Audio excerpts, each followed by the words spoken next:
Is this thing on? Welcome back to Big Mouth and fancy seeing you here in June. I'm very welcome, my friends, and especially my enemies. Come in, sit down, no touching. I don't do the touching. And welcome to Friday's edition. Yes, Fridays, we made it to Friday, everyone. Welcome to Friday's editions to the DC Movie and TV Daily. Can I just get my words out, please? Thank you very, very much, and welcome, welcome, welcome. I'm Mick Meanus. You can follow me on Twitter at Movies TV Mad. Please give me a follow, and we can continue the conversation. So, on today's show, we're talking about two things. Later on, we'll be talking about the old thing about Henry Cavill. Is he Superman? Is he Superman? That's what I'm just asking. I want to know. Um, I think he is. There are some positive noises coming from the ground, yeah. I often kneel down on the floor and put my ear to the ground and see what I can hear. And I think since Anna Sarnoff has come, two things are apparent: that she does want to release the Snyder Cut, and she wants Henry Cavill back as Superman.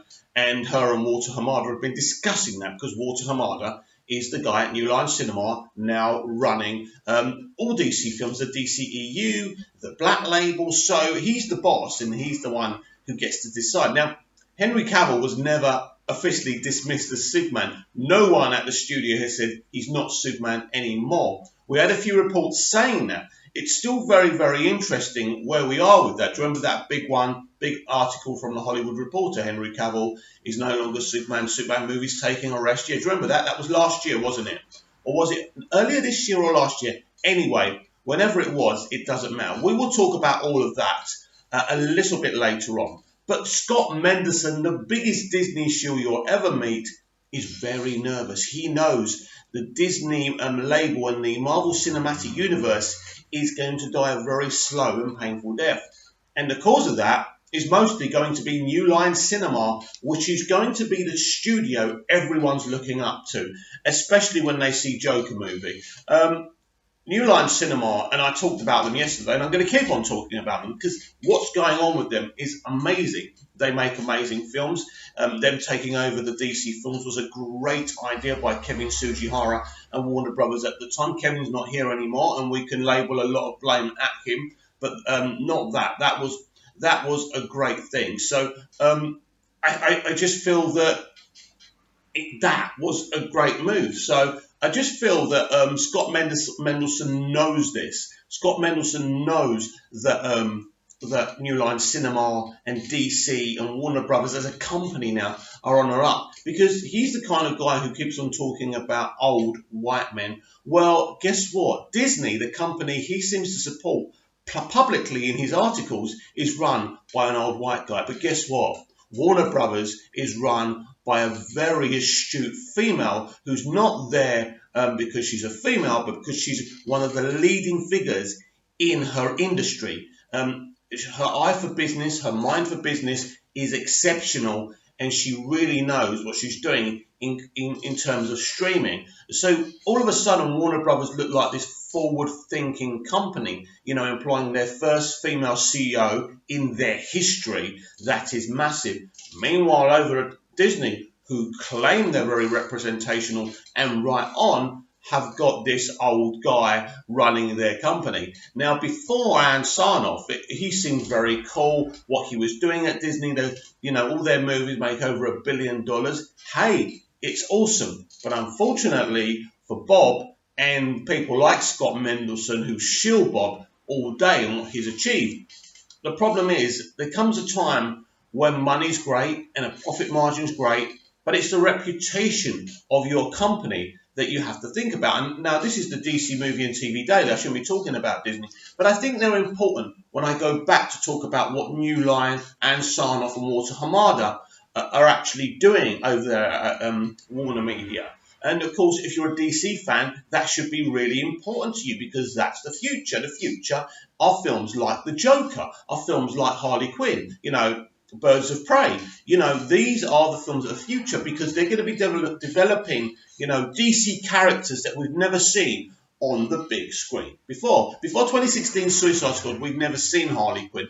I don't on live action, and I'm not sure there was ever a plan to show her. But so that was a great plan, whoever came up with that plan at the time, because she's such a popular character. So even if a film that Harley Quinn's in isn't kind of it's not the greatest DC movie of all time. You know, Suicide Squad isn't the greatest DC movie of all time, but it's a very good film. But people watched it because Harley and the bloody Joker were in it. That's why it made so much money. That's why it had, even though the reviews were really bad, and I quite liked the film. As I say, it's not my favourite. Of course it's not. But not every CBM has to be the best CBM ever, for crying out loud. And Suicide Squad clearly wasn't, but still a very enjoyable film. So when we look at Disney, Disney's beginning to look like an old brand. All of a sudden, DC Films, Walter Hamada, have rejuvenated themselves. And it's ever since Walter Hamada has taken over. And Joker is helping them do this. So Scott Mendelson is very, very, very upset because someone, an expert, leading expert, said if Robert Pattinson's the Batman and Joaquin Phoenix is the Joker cross over in the Batman movie, that film could make more money than the first Avengers. And of course, Scott was quick to do an article and post on Twitter and say how this bloke knows nothing about the film industry or the financial industry and that he's wrong. He wants him to be wrong. He preys on his shield SJW needs he's wrong. But there is a wind change going on in this industry. I smell it. I hear it from the very important people within the industry and journalists within the industry saying, Mick, you know, what you said about the Joker, I can't believe it. You see, I'm a guy who barely gets 100 views. And these guys are saying to me, Mick, you were right all those months ago when you saw the Joker test screening that there is a sea change, there is a wind change. You know, New Line Cinema are going to be lauded as this amazing studio who are, you know, a subsidiary of Warner Brothers, for Christ's sake. They're not only going to save Hollywood and bring interest back into the industry, but actually are going to make some awesome, beautiful, very intriguing, compelling CBMs, you know, DC movies as well. And this is why I'm warning you about New Line Cinema. Even if you don't know about them, they are running the DC movies now. And as you can see from the Joker movie reactions, my reaction to the test screening, and the trailers, the two trailers we've seen show you that something special is happening, a wind change. And people, once they see it, are not going to be happy with what they see from Marvel, right? The Eternals, I think, is that the next MCU movie next year? I can't remember, right? I think it is, right? And so Richard Madden, who's a brilliant actor who was in The Bodyguard, saying, oh, playing Marvel's first gay hero is so important. It's things like that that interest me. It's phrases like that that interest me. Is that the most important thing? No question about it. We want to see people from the gay community represented. Of course we do. But it's how you represent them. Do you really want to represent gay people? Do you really want to represent different nationalities and you know, other cultures, or are you doing it to get a bit of an applaud? Because I think that's why Disney do these things. You've got to remember, before Star Wars, before they owned Marvel, they were making basically cartoons. And the most successful movie franchise they had was Pirates of the Caribbean, thanks to Johnny Depp and his input and his art and his, you know, creativity. But they weren't used to big success like they had by accident because they acquired the MCU. Kevin Feige was already there. They didn't bring Kevin Feige on, and they just allowed him at that time to do what he wants to do. But they're not allowing that now. They're interfering and they're getting political. And this is becoming a problem for Feige. And you can see it when he goes to conventions. He doesn't know what to say, how to approach things. He's getting a bit short with journalists. You can see they're crumbling. But us, as part of the DC fandom, have to understand something. And there's something else you need to understand. As you know, I love Zack Snyder, I love Man of Steel, I love Batman v Superman. God, I say this every day, but I have to because some people just don't get it. But you have to stop having this agenda against DC movies, putting DC movies against DC movies, saying, oh, how could there have been an amazing film like Man of Steel and now we're going to get Birds of Prey, the emancipation of one Harley Quinn? You haven't even seen the Birds of Prey film. How can you put down something? I don't mind people who have gone to test screenings and seen these things, but I'm not having people putting down a piece of content they haven't even seen. We've seen 30 seconds in a trailer, in a teaser, right? Everyone's seen it. It looks pacey, it looks fun, it looks entertaining, and at the end of the day, we want to be entertained, don't we? There's different DCEU movies. You know what? By the end of next year, we would have had 9 films. And I think we've had 9 unique, diverse, various films. Man of Steel, Batman v Superman. Those 2 films are different to each other, and they're made by the same person. Then you've got Suicide Squad, dramatically different. Wonder Woman, dramatically different. I've said all this before. I'm just repeating myself, really, but I just want to try and show you, going against other films in your franchise is a bit like when people support a team and they say, I hate this player, but I love this player. This player should be playing instead of that player. He's a bad person. He's a bad player. It's the same thing, really. Now, I know us franchise supporters, because that's what we are these days, this DC versus Marvel, this Warner Brothers versus Disney thing. But we have picked a side, and I'm a Warner Brothers person, even though I didn't like how they treated Zack Snyder and how Suji Hara behaved to Zack. And, you know, we should have got Zack's vision for Justice League. We know that. But I'm still a Warner Brothers fan, and I think mostly their heart's in the right place. And I'm a DC fan. And I think the DCEU, these DC world of movies, are so various. They are so full of variety, and they're beautiful. And I think now we're getting a black label too. We're going to have 2 franchises in one place, in one studio. That's amazing. Now, when you look at Marvel Sony and Marvel Disney, opposites. We heard last night from the Sony CEO that there will be no crossover with Marvel and Spider-Man, or should I say the MCU, anymore, or for the time being, which means forever, right? So they can't do that. Basically, it would be like Walter Hamada announcing that they can never have Superman. It would be a sad day, wouldn't it? So as we talk about Superman, we need to change our tact of what we're talking about, because ever since Justice League, we've all been wondering if Superman is still part of the DCEU. Of course he is. Of course he's part of the DCEU, but is Henry Cavill's Superman part of the DCEU? That's the question we've all been asking. Now, a lot of people think he's not, and there's been times where I thought he's not, and there's been things in my ear I've heard that have kind of represented that, but then there's been other things. The thing is with Cavill and Ben Affleck, some people said, well, the rumours came out about Ben Affleck, and in the end he admitted he's not Batman anymore. But here's the thing. No one publicly has come out and said Henry Cavill is not Superman anymore. It's different to Affleck. It's different. And I'm not even convinced that Affleck won't cameo in the Batman. We know something. He's getting a producer's credit. So that's interesting, isn't it? But we'll see. That doesn't mean anything, by the way. He was involved with the original Batman. He's going to get his producer's credit. I get it. But watch this space. Don't be surprised if Affleck is in the Batman as an older Batman, basically. But we shall see. We shall see.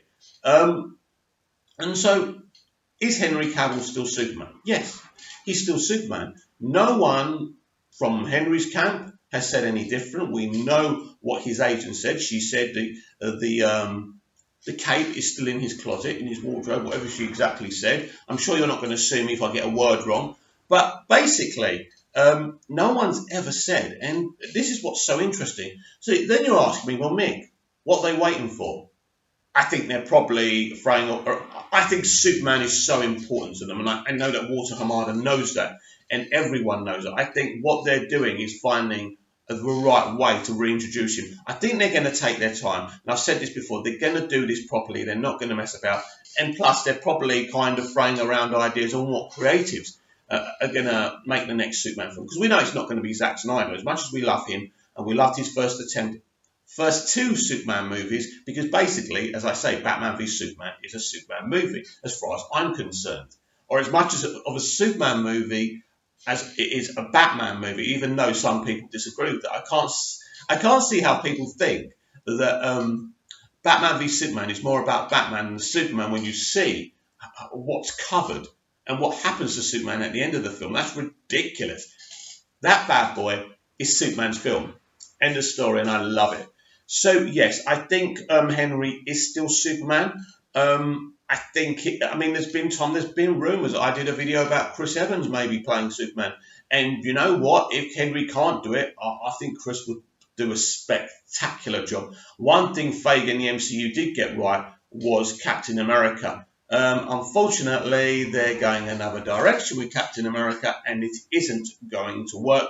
And you'll find that out as time goes on. But Chris Evans is one of my favourite actors, and I would absolutely love him to play my favourite superhero. But my preference is Henry Cavill. He's a great Superman. He's big, he's bulky, he plays it right. He's brilliant. So if we can get him back, I think that really all these announcements we're getting from the DCEU are great. And all that's really missing is a Superman announcement. If we get Henry announced as Superman again, a lot of Snyder fans won't be as dismissive of the current DCEU.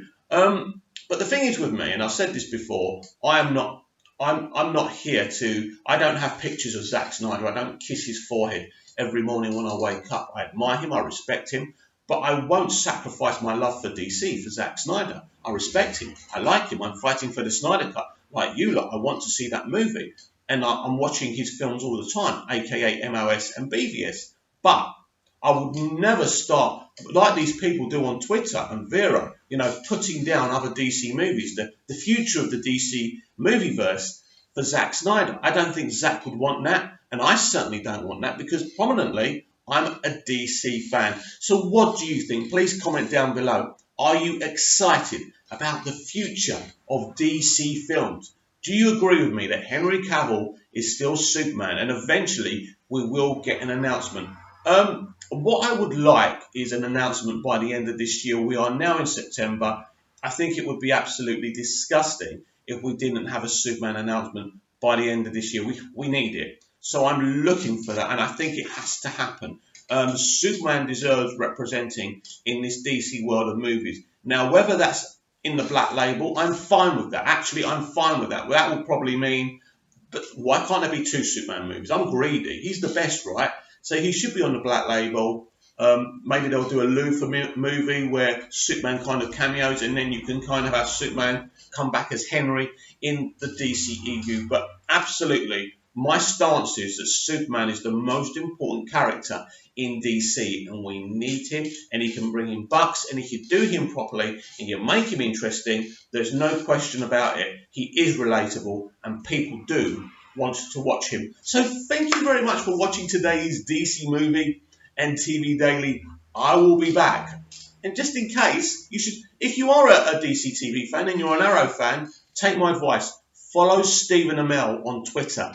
He is teasing a lot of stuff about Crisis on Infinite Earths, about Arrow's final season. He's a great guy, very charitable as well. But you should go and follow him if you're actually interested in DC TV. And don't forget, Titans Season 2, I think, drops today on DC Universe. So as soon as I can watch that, because I don't have DC Universe, but there are ways we can watch these episodes, isn't there? So once I've seen the first episode, I will absolutely be reviewing the shit out of it for you. So until tomorrow, goodbye.